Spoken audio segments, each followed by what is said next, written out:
We begin today the Gemara towards the top of Daf Mem, about 10 lines down from the top of the Yamud. The Gemara continues from what it spoke about before. When you have a shoyer of a cheresh of a cotton, and there's an apotropos, a caretaker that's appointed to take care of this, and then the damages that are caused by this shoyer, you have to pay for it. Tana Rabbanan, we learned in the Braisa, apotroposin mishalmen min aliyah. Apotroposin that are taking care of someone's ox that gored and damaged have to pay. If it's a muad, you pay from the best of the properties for this damage. Ve'ein mishalmen kaifer. If it's damaged in the possession of an apotropos, they do not pay kaifer. What's kaifer? Kaifer is when an ox gores and kills a person, and then you have to pay a certain amount of money as kaifer for this, and the Gemara here will discuss right now exactly how much you pay and what the point of this payment is. But when it happens in the care of an apotropos, so you do not have to pay the kaifer. So the Gemara explains why not. Man Tane, who's the Tane here of this Braisa, that seemingly the explanation of what this Tane holds is kufre kapara. The point of paying a kaifer is that the owner of this ox needs an atonement for the fact that his ox went and gored and killed another person. And so therefore, v'yasmi, so over here when you have this apotropos that's taking care of the animal of the Yisaimim, lav b'nei kaparaninu. So because they were Yisaimim, and this took place without their ability to do anything about it, so the Yisaimim are not b'nei kapara, and therefore in such a case, there's no kaifer, there's no payment of kaifer. The kaifer is only by the owner of this ox. And over here, the owner of the ox is really the Yisaimim, and for them, there's no need for a kapara. That's the reason why you don't pay this kaifer in this case. So who is the Tana that holds that the payment of the kaifer is as a kapara, as an atonement for the owner of the ox? Seems that this is Rabbi Shmuel, the son of Rabbi Yechanan ben Breike. We can see from his opinion regarding what it is that you pay for the kaifer, that he holds it's a kapara. Because the Tanya, we learned in the Braisa, a machlokes, regarding what is the payment of the kaifer. V'nosan pidyon nafshay. You have to pay to redeem your soul when your ox gored and killed someone. How much do you pay? So the Bava Kama says, Demei nizik.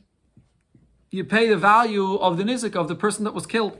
Now, how do you evaluate that? So usually it says you evaluate by how much that person could be sold as a slave. What was his value to be sold as a slave? That's the amount of money you now have to pay for the fact that he was gored and killed. However, Rabbi Shmuel says, no, Demei mazik. You pay the value of the mazik himself, the owner of this ox, his value. That's how much he has to pay for this kaifer. Now, what's the basis of this argument? So seemingly they argue over here in the following point. The Rabbanan, the Tana Kama here says, kufre, paying this kaifer is memaina. It's a money payment. It's a reimbursement. Of course, you can't reimburse the life of a person, but you see what his value is as being sold for an eved, and that's what you have to pay. That's the money that you can pay for the value of who he was. So therefore, it's not an inyan of kapara, it's an inyan to reimburse his value. Rabbi Shmuel, Rabbi Yechanan ben Breikisov, Rabbi Shmuel that says that you pay the value of the owner, the bailam of this share that gored. So he holds kufr kapara. The payment of the kaifer is an atonement for your soul. So therefore, for the soul of the owner of this ox, so you pay the value of what the mazik is. So that's the opinion of the Braisa before that says that by Yisaimim there's no payment of kaifer. Rav Papa responds to this and says, not necessarily is this the explanation of the machlokes between the Rabbanan and Rabbi Shmuel. The kula alme kufr kapara. Everybody agrees that the point of the payment of the kaifer is as a kapara. But nevertheless, their argument how you evaluate what the amount of kapara you have to pay. Rabbanan savri b'denizik shemina. The Rabbanan say that even though it is a kapara, but how do you get that kapara? By paying the reimbursement for the value of the person that died. That the kapara is by evaluating the mazik, how much the mazik himself, what his worth is, and that's what you pay, and that's how you get the kapara. So everybody agrees it's a kapara. Only question is how you evaluate this. What's the source in the psukim? My time de Rabbanan. What's the source of the Rabbanan to say that you evaluate by the person that was killed? Because Nemra Shisa Lamata Venemra Shisa Lamaila. In the Torah, when it talks about the chiyuv of paying kaifer, the Torah uses the term Shisa. It says in the Torah, the Lashon of the Pasik, Im kaifer Yushas Olav, that you place upon him kaifer. But it also says earlier there by a person that got into a fight, and a woman lost her babies because of this fight. Over there it says kashi yoshis olav bal ha'isha. So there it also uses the same term of yoshis. So therefore we compared it to mala alon b'denizik, just like over there by that case of yoshis olav. It's talking about that you evaluate the nizik, the damage, the one that got damaged. Avkam b'denizik. So to over here, when you pay kaifer, you pay the value of the person that got killed. That's according to the Bava Kama. So it's Gzeira Shava. You compare these two terms of Shisa. Here, the pasuk says regarding paying the kaifer, v'nosan pidyoy nafshay. You should give a redemption or to release your soul. So it says nafshay ksiv, your soul, which refers to the soul of the mazik, the one that's giving it.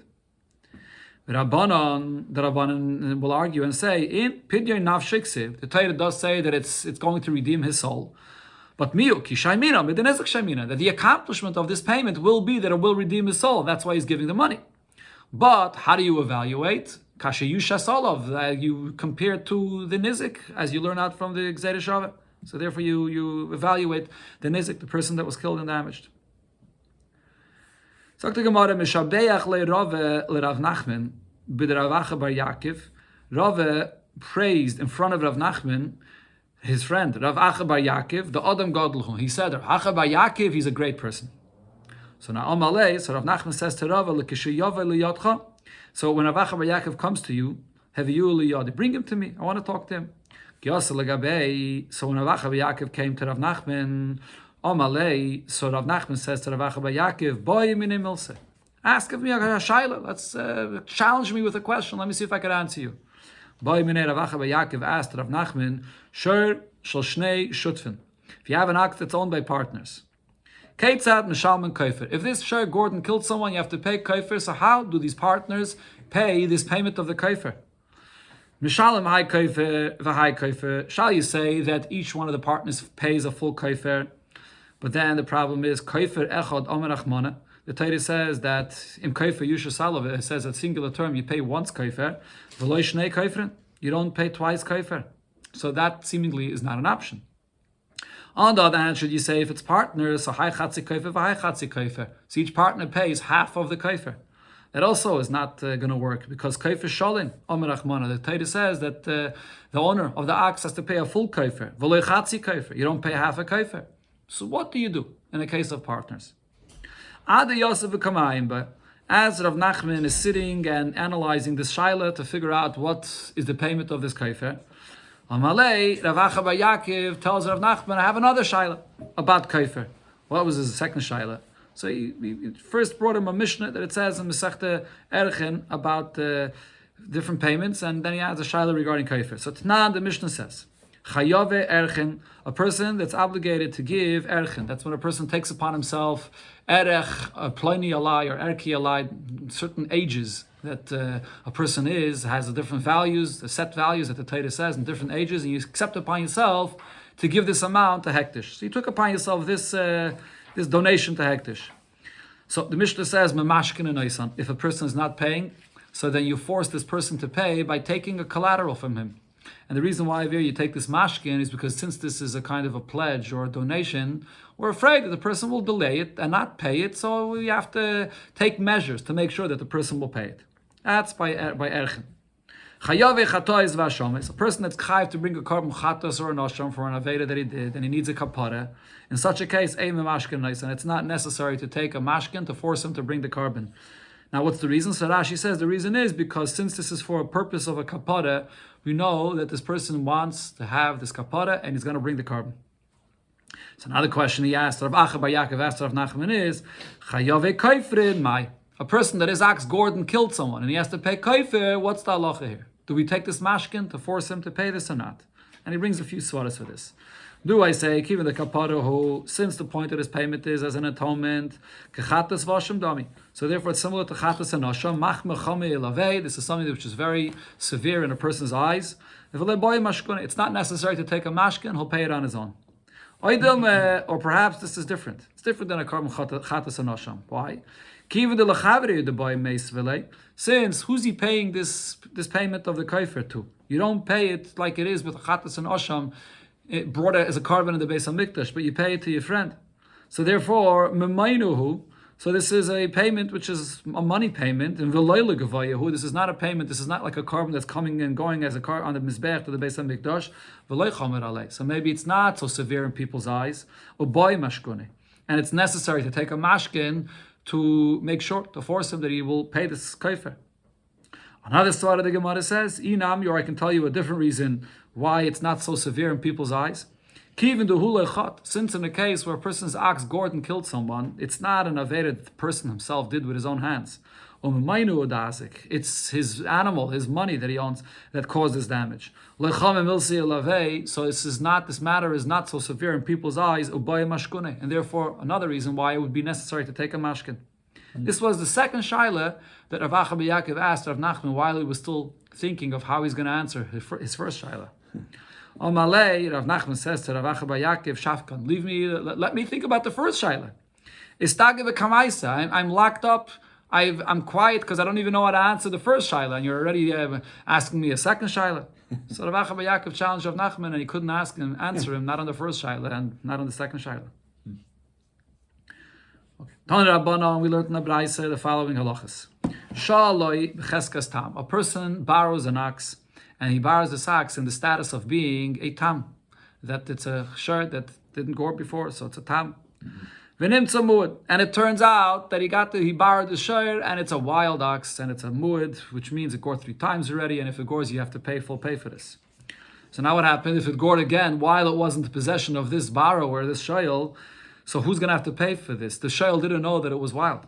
So baile mishal mechatzi nezek, the owner of this ox is going to have to pay half of the payment, and the shayl mishal mechatzi nezek, and the shayl is going to have to pay another half. In other words, half the shayl has to pay, because even if he thought that it was a tam, so he has to guard it, and even as a tam, he should have to pay for that half a payment. As a shayl, he has to guard it at least for that. He knew it was a tam, so half a payment he has to pay. The other half, though, which would bring it to nezek shalem, that half the owner has to pay, because you didn't let me know that this animal here is a muad. The Gemara says, what happens in the reverse? Huad bebei shayl. This animal was a tam when it was in the hands of the bailim, and he lent it to this person. Now, in the possession of the shayl, he was not careful with it, and it gored 3 times, and it turned into a muad. And now he returns it to the owner. So the owner pays only chatzi nezek for this, even though it became already a muad. But now, once it goes back to the original owner, you pay only chatzi nezek for this. And v'shayil patam miklom, and the shayil doesn't have to pay anything for this. What's this second part of this brayse based on? So Rashi here says that this is based on the halacha that we learned earlier in the previous daf, rishus mishana, that once the ox changes possessions, so the status that it had before as a muad changes, and it goes back to being a tam. So when it goes from the possession of the shayl, where it became a muad, but now it goes back to the original owner, it goes back to being a tam, and you only pay chatzi nezek. So Rashi says there right away, the Gemara will later ask that the Reisha and the Sefer seem to be contradicting each other, because in the Reisha it says that when it was in the possession of the owner, and then it went to the rishus of the shayl, it was a muad in the rishus of the owner. It remains a muad when it goes into the rishus of the shayl. And in the Sefer it's saying, no, if it's a muad in the rishus of the shayl, when it goes back to the bailim, it turns back into a tam. So there's a contradiction here. So the Gemara will address that contradiction. But before that, the Gemara will first address the halacha of the Reisha of the Braise. So Amamar, what did it say in the Reisha of the Braise? Shali b'cheskes tam, a person borrows a cow or an ox as a tam. The nimtz a muad, it turns out that it's really wild, it's a muad. Bailim mishalman chatzi nezek. So the owner has to pay half. He has to pay the other half, that is, for the fact that it's a muad. But v'shayil chatzi nezek, the shayil pays the first half, which is for the fact that it was a tam.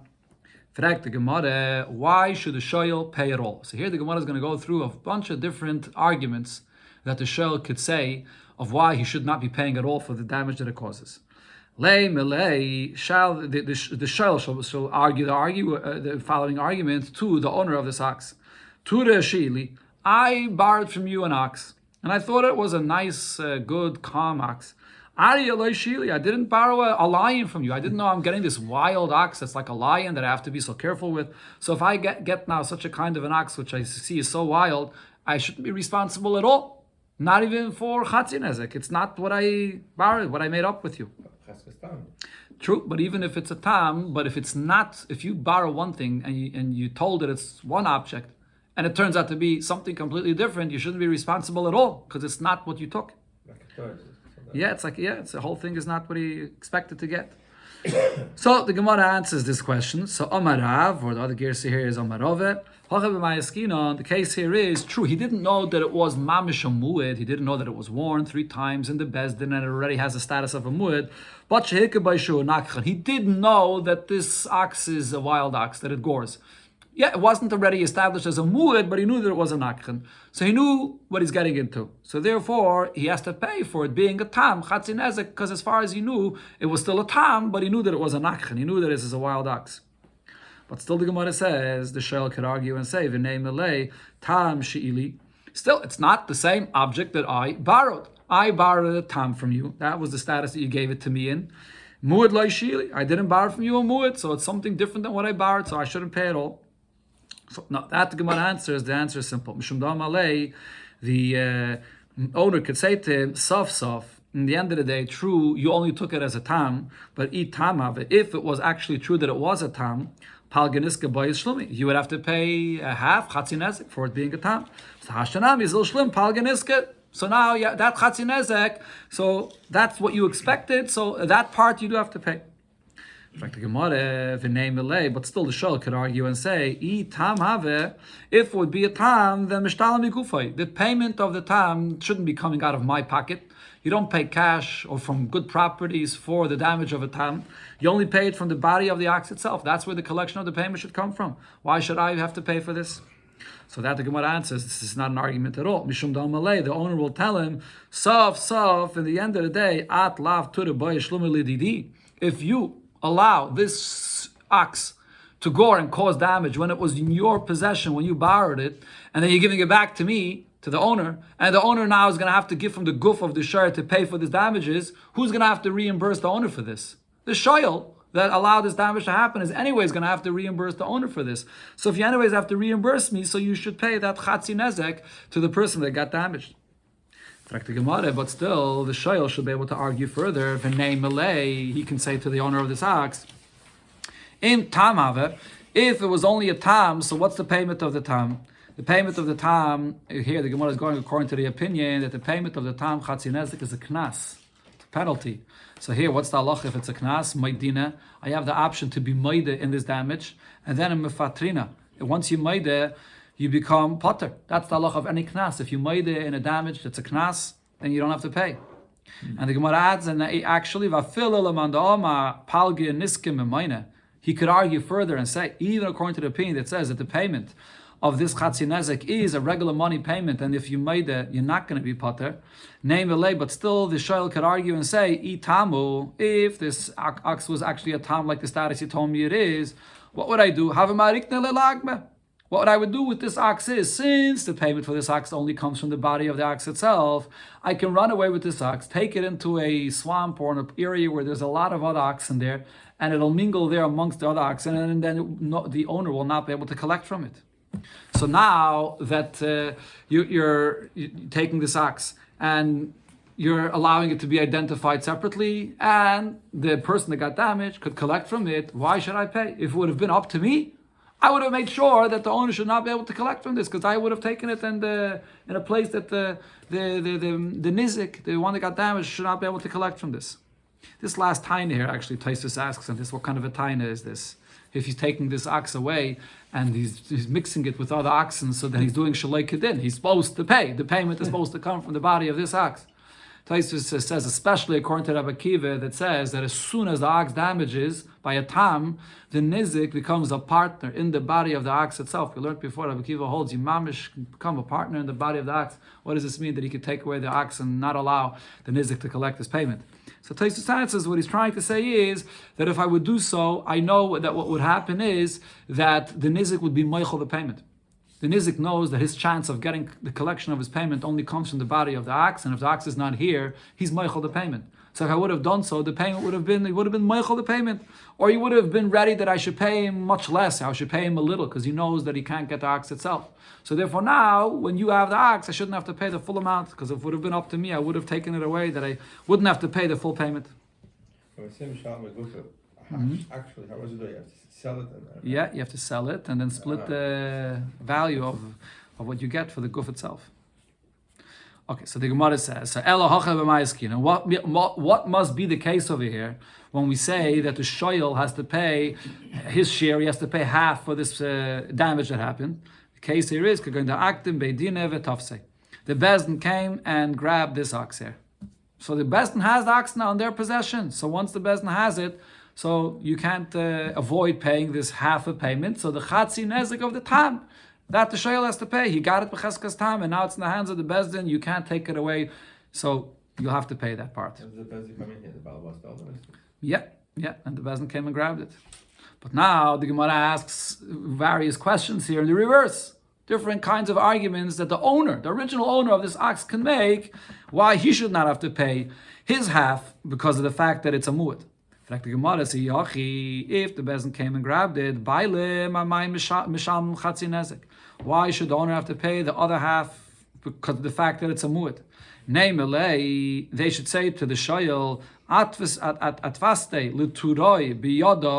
you allowed this ox to be grabbed in the hands of in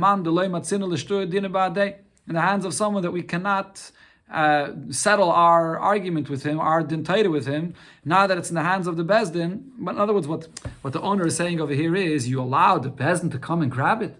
Now that you allowed the Bezdin to come and grab it, so now, yeah, of course we're going to be stuck, we're going to have to pay. But what you should have done is, you shouldn't have allowed the Bezdin to come and grab this ox.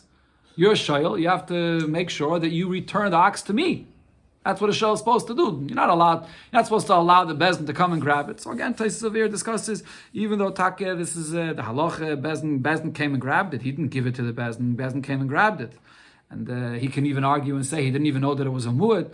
But Taisus says, no, it doesn't matter. Still, there's a taina that he could say that the owner has a taina that the ox belongs to me. You're a shoyl, you have to return the ox to me. Why did you allow the Bezdin to come and grab it? So the Gemara says, the shoyl will answer to the owner. He says to him, if I would have given back the ox to you, to the owner, wouldn't the Bezdin then come to you and take it away from you? So either way, the Bezdin would come and take it away from you. So allowing the Bezdin to take it away, and I didn't return the ox to you, that's no reason to say that you shouldn't have to pay your half. But still, the Gemara says the owner should argue and say, if you would have given the ox back to us before the Bezdin came and grabbed it, no, Bezdin would have not taken it away from me, from the owner, that is. Why? Because again, over here, the Gemara says the same taina like the shoyl himself said before. We would have, the owner says, I would have taken it away somewhere to Agam to mix with other oxen, and they wouldn't be able to collect from this ox. So the answer is, Mishum Damalei, the shoyl can say, sof, in the end of the day, over here now, what are we talking about? We're talking about the owner that has to pay the other half because it's a mu'ad. Not the collection of the other half is not actually coming from the body of the ox itself. So the shoyl will say, sof, lav ma'aliyav mishtalmi. Even if you would take your ox away and it would mingle with other oxen, but you have to pay from your pocket, cash, or from the best of your properties. So there's you can't have a taina that you would have taken it away somewhere. So the Gemara says, well, it depends. That is. That's true in a case where he has other possessions, he has properties. So then the payment would anyways come from other properties. But if this ox is the only possession that he has, that the nizik or the Bezdin can come and confiscate the collection from, and therefore now the Bailam has a taina, why did you allow the Bezdin to take it? If the Bailam would have taken it, I would have just hid it and taken it somewhere else. And this is the only place that the money could be collected from. So that is, the Gemara answers, the shoyl could say, listen,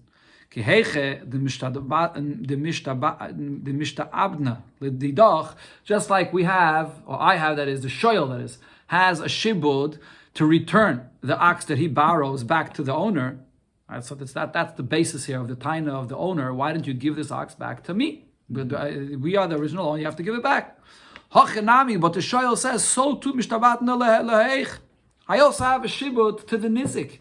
I was irresponsible and I caused the damage to this nizik, so there's also a responsibility that I have to the person that was damaged, to give it to him.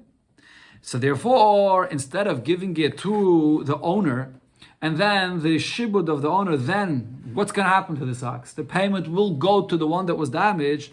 So he says, midrab nasen. So over here we say that the shibud goes directly to the person that was damaged, like Rab Nasan says. Even though seemingly true, the shayl has a shibud to the bailim, and also to the person that he damaged, and you would think, so but what does the shayl have to do? The first thing he has to do is give it back to the bailim. And then the nizik will come to the bailim and collect it from the bailim. So here the Gemara brings what Rab Nasan said in such a kind of situation that no, you don't have to give it to the bailim in between. You allow the bezin to take it directly to the person that was damaged. Why? The Tanya, as we look in the Braisa, what did Rab Nasan say? Rab Nasan says, Minayin l'noishu b'chavere moneh. How do you know in a case where one person is trying to collect a loan from his friend, and that person also has another loan that he is collecting from his friend? So how do you know that you skip out the middle person and you collect the money directly from the third person to the first person? You can ignore the person in between and collect the loan directly. Talmud Loima, the pasuk says, "V'nosan, you give, you pay la'asher osham loy, to the one that the money really is deserved to, which is the person in between. He anyways owes the money to the first person, so the third person goes directly to the first person.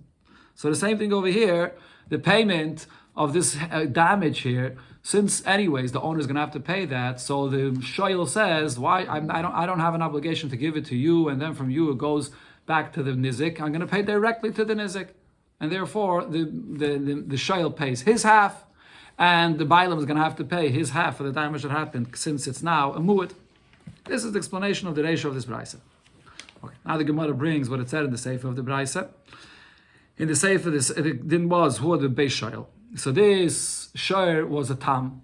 In the house of the shayl, it became a mu'at. Ve'echziru lebailam, you gave it back to the original owner. So then it becomes back a tam. And therefore, bailam misham chatzi nezek, the bailam only pays half. The shayl pater miklum, the shayl is completely pater. Says the Gemara, so we have a contradiction here. Sefer rishus mishana. In the sefer, it's saying that if you change possessions from the shayl to the owner, so it changes the ownership and it changes its status. It reverts back to a tam. Reisha rishus mishana. In the Reishi, he's saying it was a tam. In the it was a mu'id in the rishus of the bailam. And now when you give it to the shayl, and it's changing possessions, it does not change the status. It doesn't revert back to a tam. So we have a contradiction. Amar Rav Yechanan. So Rav Yechanan says about the contradiction in this brayse, Tavra, that you have to break this brayse in half. Misha shanazu l'shanazu. The one that said the din of the reisha did not say the din of the sefer. It's taka machlokes, whether the rishus we had before in the Gemara, a machlokes, whether when you change possessions of an ox, whether it reverts back to a status of a tam. So that's the machlokes here, the reisha and the sefer. That's Rabbi Yechanan. But Rabbi says, or another girsa here is that it's Rava Omar midereisha rishus eina mishana. If in the ratio of this brayso we see that the change of rishus does not change back its status to becoming a tam, so when it went from the bailam to the shoyl, it does not become back a tam. Sefer nami rishus eina mishana. So in the sefer as well, the sefer agrees that in the change of ownership it does not change back to a tam. So why is it in the sefer that the sefer haine timer? Why is it in the sefer that we say that it does change back? Then when it goes from the shayl back to the bailam, it becomes a tam. Haine timer. The reason over here is mishum da'amalek, because the owner says to the shomer, or to the shayl rather, the shayl that's borrowed and was guarding it, lav kol keminach the miyad islay l'turoi. You don't have the power to turn my shayr into a mu'at. Only an owner of an ox has the power to turn a shayr into a mu'ad when he's warned about this and it goes in his possession. Not a shayl. Why? A shayl does not guard it as well as the owner himself. A shayl, he doesn't own this ox, he's using it for a certain period of time. Because he doesn't guard it as well, so it could end up getting wild in his possession. So the fact that it got wild in his possession and now it became a mu'ad, the owner has the right to say, or the owner says that it cannot become a shayr hamuad in your possession. So therefore, the moment it goes back to the original owner, it goes back to its status of a tam. That's Rav's pshat. Rav Papa says, no, we could resolve this contradiction and we could say the opposite. Mid the sefer rishus mishana. If the sefer of this brayso holds that the rishus, when it changes, it does revert back to becoming a tam, and that is the explanation of the sefer, that it is a muad in the rishus of the shayl. When it goes back to the bailam, now it changes possession, so it becomes back a tam. Reisha nami rishus mishana. In the reisha, when it goes from the bailam to the shayl, Over there, the Reish also holds that really the Rishus should change its status. It should become a tam. So why in the Reisha does it say that when it goes from the Bailam to the Shoyal, does it not become a tam? And the Reisha in time, and the Reisha, the reason is Mishum dechol mokim shahoylech, any place where the shur goes, shame bailov olav.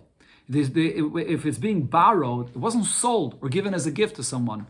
It was just borrowed by the shoyal. So even in the possession of the shoyal, it still has the name and the ownership and the possession of the original owner on it. And therefore, it's not really a full change of possession. So therefore, the status of it being a shoyal hamu'et still remains on it.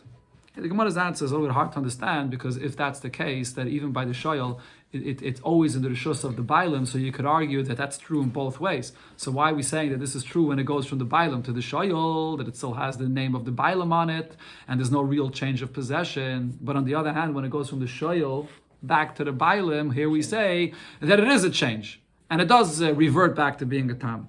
So one of the Mefarshim answer that what the Gemara is saying is that when it goes into the Rishus of the Shoyal, it's like a Rishus of partnership. On one hand, it still has the name of the original owner on it. On the other hand, the Shoyal is the one that borrowed it now, and he's the one that's using it and taking care of it. So it also has the Rishus of the Shoyal on it. So when it goes from the Bailam to the Shoyal, it has still the name of the Bailam on it, even though it also has the name of the Shoyal on it, but it's not a full change. But then, when it goes from the shoyal to the bailim, so before it had the name of the shoyal and the bailim on it. Now, when it goes to the bailim, it loses the name of the shoyal completely. It goes back to the bailim, and now it changes because it doesn't have the name of the shoyal on it at all. So therefore, that is considered to be a change of ownership, and it reverts back to being a tam. Okay. See here in the Gemara, I mentioned yesterday, the Rebbe in the Sikha brings this in when you get to the Shus Mishana, that there's one svara that it depends on the nature of the animal itself. When it changes possessions, so the animal sees a new owner that behaves differently with the animal, so because there's a pashut, a change in the way the owner deals with it, so it changes the nature of the animal, the way it behaves. Here in the Gemara, it seems like that the shot is different. Because over here, it's going into the possession of the shell, and the shell treats it differently, and still the Gemara has a svara to say that because the name of the bailam is on it, you don't say the Shus Mashana. So the other svara I mentioned that the Rebbe brings, it's Mashma Rashi, that it's all depends on the hasra, the din of the hasra of the yiyud, that you have to warn the owner. So as long as it's still in a shoyal's possession that has the shame of the original bailim, so that warning that the original owner got remains. If he knows that he's lending it out to someone and he's not selling it, the responsibility and the warning still remains. Okay. Yeah. No. Yeah. So it changes the behavior. Okay, that's pretty good to the teva of the shor. But here in the Gemara, it's mashma that it's mitzad the warning of the owner. Okay, let's go weiter. What did it say? The next thing in the Mishnah, shoyer it's tadin.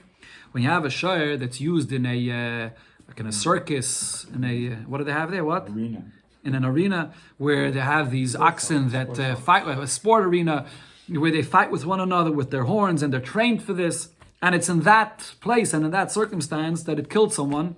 You're not chayiv misa for this. The Mishnah brought a pasuk. It says shoy ki yigach. So only if it did it intentionally, not if it was like sort of forced into it. It was trained into being wild this way. So it's not chayiv the skila for killing a person. So regarding this case, the boy was asked, what's the halacha regarding such a kind of shayr? Could it be brought as a carbon on the mizbeach? So the basis of this shayla is, we'll see soon, a shayr that does an aveda and it kills a person, which is an aveda, it's a shayr anisko, it's chayiv misa, it's not right to be brought as a carbon. Over here though, it did this aveda ba'ainis. It did it by being trained to go and act this way. So it's not chayiv skila. But the question is, could it still be brought as a carbon for the mizbeach? Rava, Makosher, Rav says, just like it's not chayiv skila, it's kosher to be brought as a carbon. Shmuel am a puzzle. Shmuel says, no, it's possible to be brought as a carbon. Rav am a kosher, honestly, because it's an einus. It was trained, forced into doing this. So it's not chayv skila, it can be brought as a carbon. Shmuel am a puzzle. No, it's possible because had never by avera. Even though it happened by einus, but the fact is, an avera happened through it killed someone, it can't be brought as a carbon. So the Gemara asks, Meisvei, we learned in the Braisa the source of this halacha about an animal that goes and kills someone. So it says in this Braisa as follows: Min abehema. When the pasuk in the beginning of Vayikra, it says about the karbanis, it says min abehema, from the behemoth. So the word min comes to exclude loitzias haroiva vesanirva. This comes to exclude an animal that cohabited with a human being against a person's will, or vesanirva, a person that went and cohabited with this animal. That's these are animals that did an aveda, so a carbon can't be brought from them. Then it says min abakar. What's the min over here coming to exclude? Loitzias hanevad. It excludes an animal that was served as Avodah Zarah. Also, another animal that a Avodah Zarah was bad to it, so can't be brought. Minat Sain, Loitzi es hamuktzeh. Minat Sain comes to say that an animal, even if it wasn't served as Avodah Zarah, it was designated for Avodah Zarah, it can't be brought as a carbon. Then it says, Minat Sain with an extra vav, Loitzi es hanigeyach. This excludes that an animal that gores and kills someone cannot be brought as a carbon. Rashi says it has to be talking about a case where you don't have two Adim that had gored and killed, because if you had two Adim, then you have to stone it to death. So it couldn't be brought as a carbon anyways. It's a case where you have Eid Echad, or the owner knows that it killed someone, so you can't bring it as a carbon. Rab Shimon says on this, Im nema roiva, if it says, if you're being memayed from the pasuk that the animal that does an aveda, roiva, cohabited, that it can't be brought as a carbon, why does it have to say another aveda, that it gored and killed someone? It's both are basically the same point, that it did an aveda. And that's why it can't be brought as a carbon. On the other hand, it says the negeyach doesn't, you don't bring a carbon from this animal. Why does it have to say roiva? The answer is the aveda is not the same; they're different. And the Torah has to say both of them are avedas that you don't bring the carbon. Why? Roiva, by the aveda of roiva, there's a certain stringency. Also by oines karatzen. Over there, whether it happened by oines, against the animal's will, or with the animal initiating and doing this, either way, it's an aveda that you don't bring a carbon from it, right? Because it said here in the Braisa, roiva and nirva. It means whether the animal initiated or a person initiated, either way, you don't bring a carbon. So that's a unique stringency you find by roiva. Negeyach, however, when it comes to animal that gores and kills someone, lo yasa b'aynis karatzen. Over here, the aynis and ratzen is not the same thing. On the other hand, there's a stringency by an animal that gores and kills. Negeyach mishalem kaifer. An animal that gores and kills, you have to pay this payment of kaifer, as we said before. Roiva and mishalem is a kaifer. By roiva, there's no kaifer. So leficha chotzach loima roiva votzach loima negeyach. So it has to say both. Even though one is more stringent than the other, the Torah is telling you that both of these are avedas that cannot be brought a carbon from this animal. That's the Braisa. Says the Gemara Katani Miyas, one of the details it says here in this Braisa is Roiva asa ba'inus karatzen. That by Roiva, the Einis is like karatzen. And that by both of them, you can't bring a carbon from it. Negeyach lo asa ba'inus karatzen. By the animal that gores and kills, we don't compare Einis to a ratzen. Now, what does it mean when it says we don't compare Einis to ratzen? Lamai hilchasa, regarding what is it saying that you don't compare? Lav, don't you think this means the carbon? It means regarding bringing a carbon from this animal.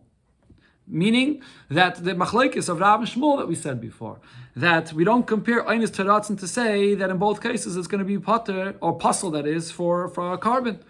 So how could Shmuel say that even if it was an Einis, it would be puzzle from a carbon? So the Gemara answers, Loi, that's not what the Braisa means to say. L'ketala. It means to say regarding the halacha that this shayr that killed someone, that it is chayiv misa. You have to kill this shayr. Regarding that, it's not chayiv misa if it was an oynes like a ratzin. It's not referring regarding a carbon. Chanami mistavra, and it's logical that this is what this brayse means. The yomret the carbon. If you're going to say that it's saying that we don't compare oynes to ratzin regarding bringing a carbon from it, negeyach le'asa by oynes karatzin. What is it saying? That if it gores, you don't compare Einis to a Ratzen to say that you don't bring a carbon from it. Lav Einis to Deiksiv, V'lav Ratzen to Deiksiv. The pasuk that we learned it out from. It was learned from Minat Zayin, the extra var from Minat Zayin. In the pasuk, there's no remez not to say whether it was a case of Ratzen and not whether it was an Einis. So how could the Braisa say regarding a Negeyach that Loi Asabai, that we don't compare Einis to Ratzen regarding whether a carbon could be brought from it? There's no remez in the pasuk for either. It must be that it's regarding the fact that it has to be killed, so that there is a pasuk, that the Mishnah already brought the pasuk, that regarding an animal that gored and killed someone, so over there, we don't compare Einis to Ratzen. It has to be kiyigach beratzen, that's when it's killed, and not if it was b'Einis. So therefore there's no question on Shmuel. Now the Gemara brings and explains a detail that was brought here in this brayse. Let's finish off this Indian here till the Mishnah. Omar, the Tana of this brayse said, Negeyach mishalem es hakayfer, that if it gores, then you pay kaifer, but roiva en mishalem es hakayfer, an animal that cohabited with someone, so you don't pay kaifer for this. Hey Chidami, what's the case that this brayse is saying that you don't pay kaifer? If you're going to say that the case over here is that this animal, when it cohabited with a human being, it actually killed a person. So if so, why wouldn't you pay kaifer? What difference is there if it killed by its horns, goring someone, or it killed by cohabiting and then it caused a death? You should pay the same kaifer. So why are we making a distinction? Says the Gemara, the answer is ve'elo derava v'loy katla. This animal cohabited with someone and it did not kill this person. So if so, says the Gemara, the reason it doesn't pay kaifer is because it didn't kill anyone. So you can't say that this is considered to be a kula here. It's not, you don't pay kaifer because it didn't kill anyone. So what's the Brayse saying? So the Gemara says, Omar Abaye explains, la'olam derava v'loy katla. The case here is that it cohabited with a person and it did not kill this person. But the case over here is that this person that cohabited with this animal, what happened actually is the person did it willingly, and now there's Eidim for this, and the katlua. This woman that cohabited with this animal, she now is chayiv misa for this. So ma'al detema, I would think to say, command the katladami. This animal that cohabited with this woman, and she did it b'ratzon, and therefore now she was chayiv misa, I would think that in the end of the day, this animal caused that this woman should be chayiv misa, so maybe you should have to stone this animal to death as well. Kamash Malon, that's what the Brayse is saying. No, that the stringency of kaifer that applies when an animal gores and kills does not apply over here when the animal cohabited and the woman was chayiv misa. Rava says a different shot. Lo'ilam the Rava v'kotla. The case here really is when we're saying that by cohabiting the animal is not chayiv misa. The case is that the animal did kill a person. Now you asked, Mali kotla b'karnaya, Mali kotla b'reviyah. Why should you not be chayiv kaifer? What difference is it if the animal gored and killed intentionally with its horns, or it killed through reviyah, through cohabiting? The answer is it's not the same. Keren kavanasai lahazik. When it gores and kills with its horns, it's intentionally damaging and trying to kill a person. So then you have to pay the kaifer for that. Hi, kavanasai lanos atzmahi. Over here, when it cohabited with a person, it was doing it for hana. The fact that it caused the death was not, it's not the same. It's not intentional like when it gores and kills with its horns. So therefore over here, the din of kaifer does not apply. The Torah says the din of kaifer ki yigach or ki yigayf when it happens intentionally. So now the Gemara explains that Abaye and Rave, the two answers that they gave here, they're actually arguing about the din of kaifer. The Ma'id Pligi, what are these two answers arguing about? Says the Gemara, and this we had before in the Masechta, in the Torah when it says the din of kaifer, it says it by keren, when the animal gored and killed with its keren. Now the question is, beregel shedarsa al gabe tinek b'chotzera nizik.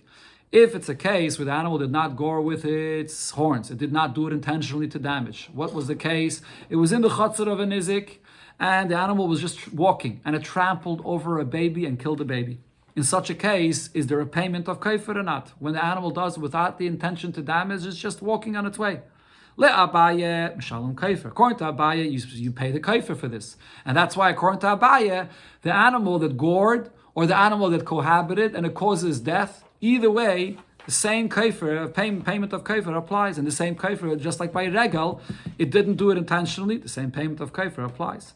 However, Rava holds that in such a case you don't pay kaifer, because in such a case it didn't do it b'chavana. The payment of kaifer is only with the horns when it does it b'kavana.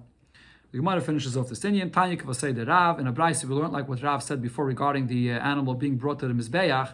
Shoira tztaden, this shoira that's trained in a circus to use its horns and gore, and it killed because it was trained against its will. Ein chayiv misa, so it's not chayiv misa if it killed someone, and the kosher legabe mizbeach. Like Rav said, it's kosher to be brought as a carbon, because this animal is like it's forced to do this against its will, so therefore it can still be brought as a carbon.